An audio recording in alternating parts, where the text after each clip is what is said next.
Bismillahirrahmanirrahim. Assalamualaikum warahmatullahi wabarakatuh.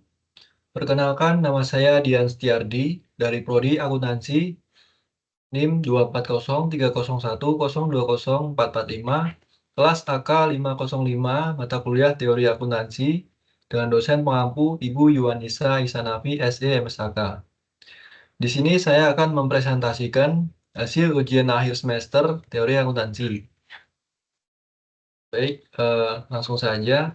Berikut soal ujian akhir semester yang akan saya presentasikan. Yang pertama, jelaskan yang Anda ketahui terkait 4 pilar standar akuntansi keuangan yang ada di Indonesia, meliputi SAK internasional, SAK umum, SAK EW atau ETAP, SAK EMKM. Dalam hal A. Entitas apa yang harus comply dengan standar tersebut?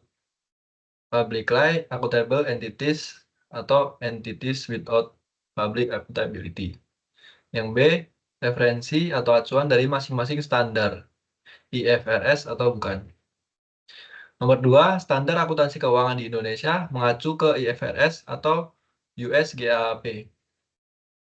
Yang ketiga, apakah satu standar fit for all? Baik, untuk nomor 1A, entitas apa yang harus comply dengan standar tersebut?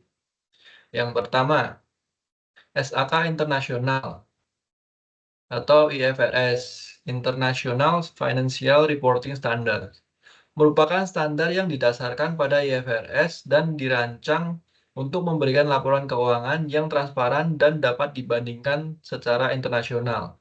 Entitas yang harus comply yaitu SAK internasional berlaku untuk entitas yang termasuk dalam kategori Publicly Accountable Entities atau PAES, seperti perusahaan terbuka, bank, lembaga keuangan lain yang memiliki pengaruh besar terhadap masyarakat.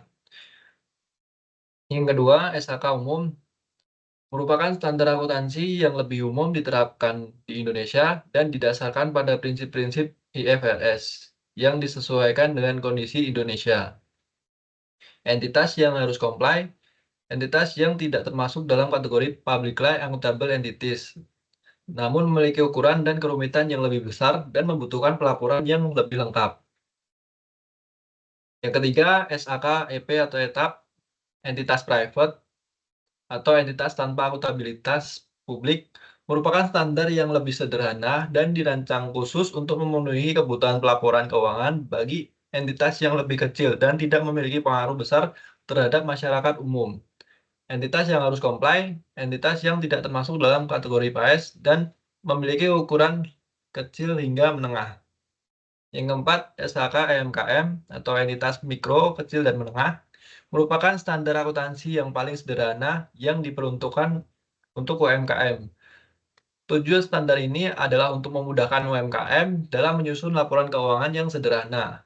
Entitas yang harus comply, entitas yang termasuk dalam UMKM yang merupakan usaha dengan kriteria tertentu sesuai ukuran dan penghasilan yang ditetapkan oleh pemerintah Indonesia.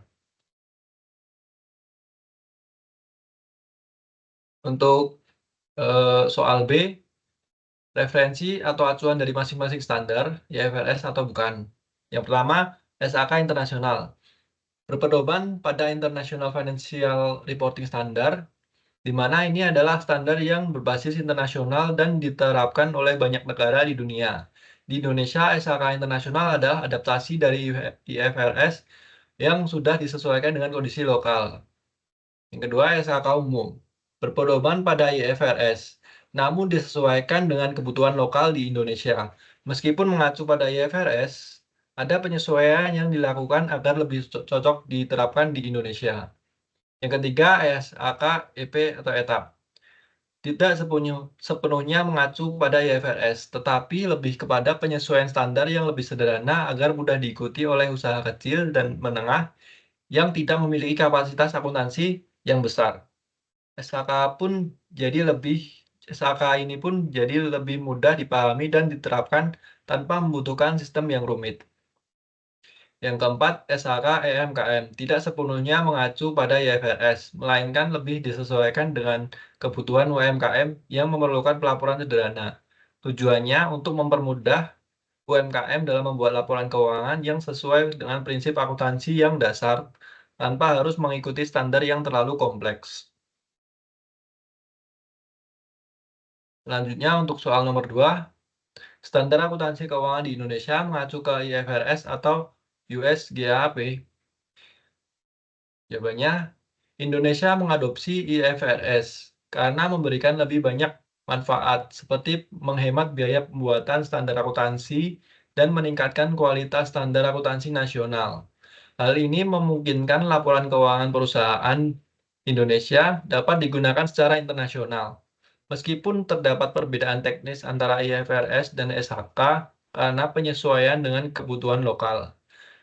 SHK tetap mempertahankan prinsip IFRS dengan beberapa pengaturan khusus.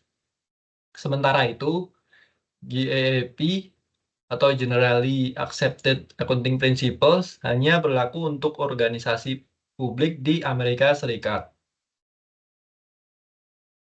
Selanjutnya, nomor 3, apakah satu standar fit for all? Jawabannya tidak. Satu standar akuntansi di Indonesia tidak fit for all entitas. Indonesia memiliki berbagai jenis standar akuntansi yang dirancang untuk memenuhi kebutuhan berbagai jenis entitas yang berbeda, baik dari segi ukuran, kompleksitas, dan tingkat akuntabilitas publiknya. Maka dari itu, Indonesia ada 4 pilar utama dalam standar akuntansi yang masing-masing ditujukan untuk jenis entitas yang berbeda. Baik, sekian yang dapat saya sampaikan. Terima kasih. Wassalamualaikum warahmatullahi wabarakatuh.